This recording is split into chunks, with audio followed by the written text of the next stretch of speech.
ನಮಸ್ಕಾರ. ಕಾಫಿ ಆಯ್ತಾ ಸ್ನೇಹಿತರೆ?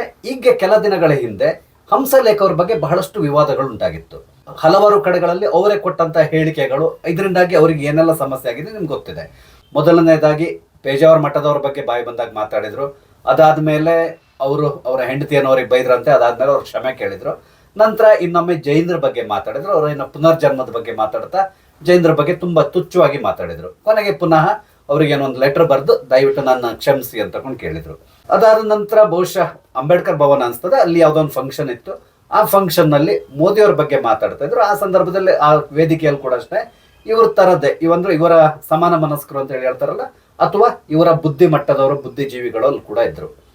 ಆ ಸಂದರ್ಭದಲ್ಲಿ ಅವ್ರು ಮಾತಾಡ್ತಾ ಮೋದಿ ಬಗ್ಗೆ ಕೂಡ ಬಹಳ ತುಚ್ಛವಾಗಿ ಮಾತಾಡಿದ್ರು. ಅದ್ರ ಬಗ್ಗೆ ಅವರೆಲ್ಲ ಕ್ಷಮೆ ಕೇಳಿಲ್ಲ. ಯಾಕಂದ್ರೆ ಕ್ಷಮೆ ಕೇಳಿದ್ರೆ ಅದು ಬೇರೆ ಬೇರೆ ರೀತಿಯ ಸಮಸ್ಯೆ ಅವರಿಗೆ ಪರ್ಸನಲ್ ಲೈಫ್ ನಲ್ಲಿ ಆಗ್ತದೆ.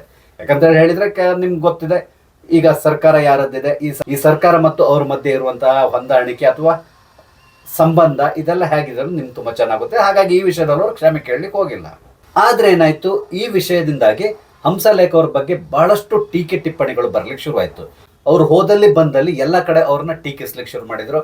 ಅದೇ ರೀತಿಯಲ್ಲಿ ಟಿವಿಗಳಲ್ಲಿ ಕೂಡ ಬಂತು. ಹಲವಾರು ಜನ ಸೋಷಿಯಲ್ ಮೀಡಿಯಾದಲ್ಲಿ ಅವ್ರನ್ನ ವಿರೋಧಿಸಿ ಬರೀಲಿಕ್ಕೆ ಶುರು ಮಾಡಿದ್ರು. ಅದೇ ರೀತಿಯಲ್ಲಿ ಜಿ ಕನ್ನಡ ಚಾನಲ್ ಏನಿದೆ, ಇವರಿಗೆ ಕೂಡ ಎಲ್ಲರೂ ನೇರವಾಗಿ ಎಚ್ಚರಿಕೆಯನ್ನು ಕೊಡ್ಲಿಕ್ಕೆ ಶುರು ಮಾಡಿದ್ರು.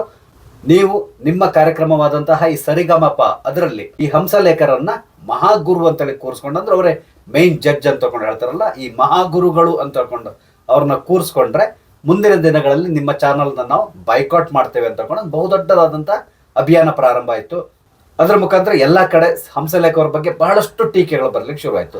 ನಾನೇ ನೋಡ್ತಾ ಇದ್ದೇನೆ ಅಂದ್ರೆ ನಾನು ಒಂದೆರಡು ವಿಡಿಯೋಗಳನ್ನ ಹಾಕಿದ್ದೇನೆ ಇವರು ಮಾತಾಡಿರೋ ತಪ್ಪು ಅಂತ ಹೇಳ್ಕೊಂಡು. ಆ ಸಂದರ್ಭದಲ್ಲಿ ಕೂಡ ನಾನು ನೋಡಿದ್ದೆ, ಬಹಳಷ್ಟು ಕಮೆಂಟ್ಸ್ಗಳು ಆ ವಿಡಿಯೋಗಳಿಗೆ ಬಂದಿತ್ತು.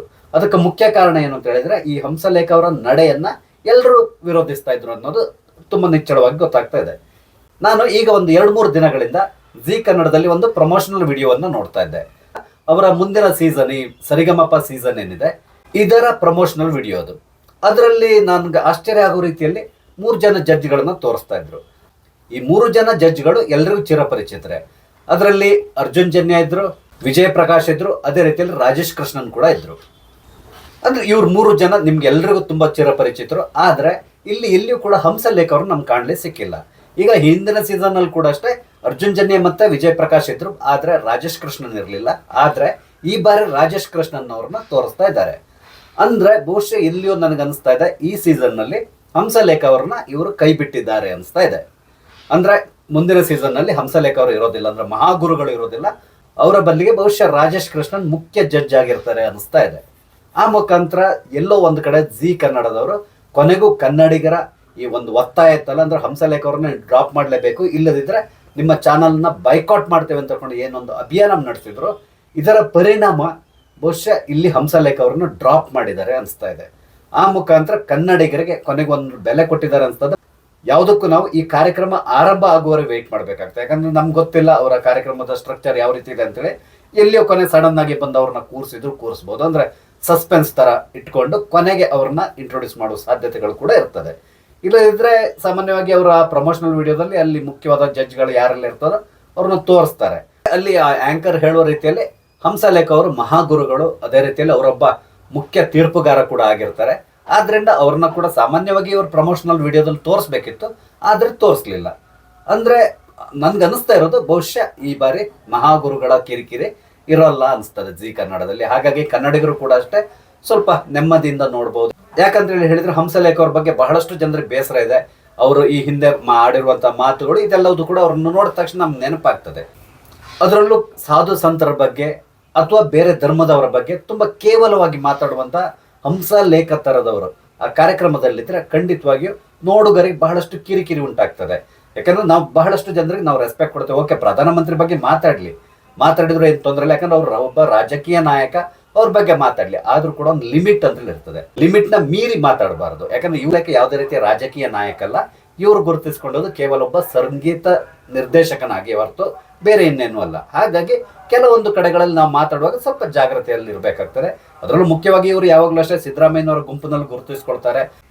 ಸಿದ್ದರಾಮಯ್ಯನವ್ರದ್ದು ಒಂದು ಥಿಂಕ್ ಟ್ಯಾಂಕ್ ಅಂತ ತಿಳ್ಕೊಂಡಂದಿದೆ. ಕೆಲವೊಂದು ಸಾಹಿತಿಗಳು ಅಥವಾ ಬೇರೆ ಬೇರೆ ನಿಮ್ಗೆ ಗೊತ್ತಿರೋ ಸಮಾನ ಮನಸ್ಕರು ಅಂತೇಳಿ ಹೇಳ್ಕೊಂತಾರೆ, ಬುದ್ಧಿಜೀವಿಗಳು ಅಂತ ಅವ್ರನ್ನ ಅವರೇ ಕರ್ಕೊಳ್ತಾರೆ.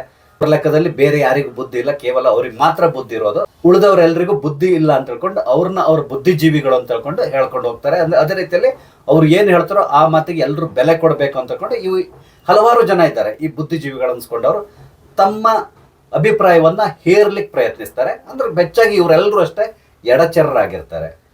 ಸಾಮಾನ್ಯವಾಗಿ ಕಾಂಗ್ರೆಸ್ ಸರ್ಕಾರವನ್ನ ಸಪೋರ್ಟ್ ಮಾಡ್ಕೊಂಡು ಬರುವವರಾಗಿರ್ತಾರೆ. ಅದೇ ರೀತಿಯಲ್ಲಿ ಮೋದಿಯನ್ನ ಕಟುವಾಗಿ ವಿರೋಧಿಸುವವರಾಗಿರ್ತಾರೆ.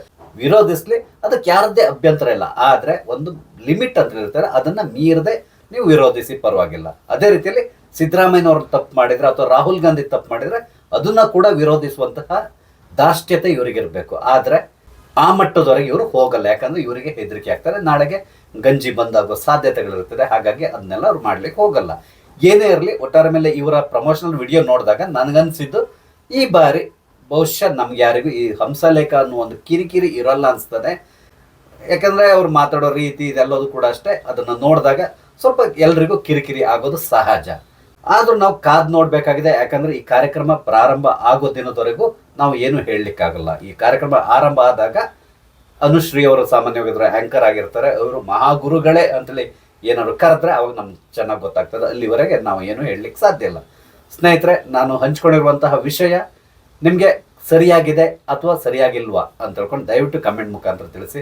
ಅದೇ ರೀತಿಯಲ್ಲಿ ದಯವಿಟ್ಟು ನನ್ನ ಚಾನಲ್ ಸಬ್ಸ್ಕ್ರೈಬ್ ಮಾಡಿ, ನಂಗೆ ಸಪೋರ್ಟ್ ಮಾಡಿ. ನಮಸ್ತೆ, ಜೈ ಹಿಂದ್.